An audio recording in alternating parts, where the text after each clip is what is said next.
तस काय म्हणलंय, in following circuit diagram diode in reverse bias configuration is.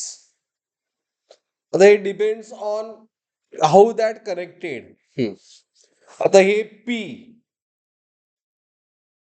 आणि हा एन. मग पी कुठल्या साईडला आहे? 10 व्होल्ट इज हाय. म्हणजे हा कुठला झाला बायस? हा फॉरवर्ड बायस झाला. आपल्याला रिव्हर्स बायस पाहिजे. Is it right? ह्यामध्ये जो पी -12 -10 -10 काय होणार? हाय. काय लो? नाही, -10 हाय झालं ना, आणि -12 लो झाला. त्यामुळे हा सुद्धा काय, P connected on high.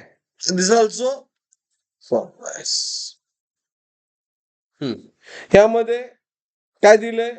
P and N. Okay. Earthing आहे म्हणजे 0 व्होल्टेज. आणि किती आहे? -10. हाय कुठला आहे? 0 हाय आहे आणि पी कनेक्टेड हाय, म्हणजे हा सुद्धा काय आला? अर्थिंग आहे पी 0 एन 5. हा हाय झाला, म्हणजे एन ऑटो हाय म्हणजे reverse bias. So answer is reverse bias. कुठला आहे? D. D only reverse bias. मग ह्यामध्ये नवीन का मी हा प्रॉब्लेम का घेतला?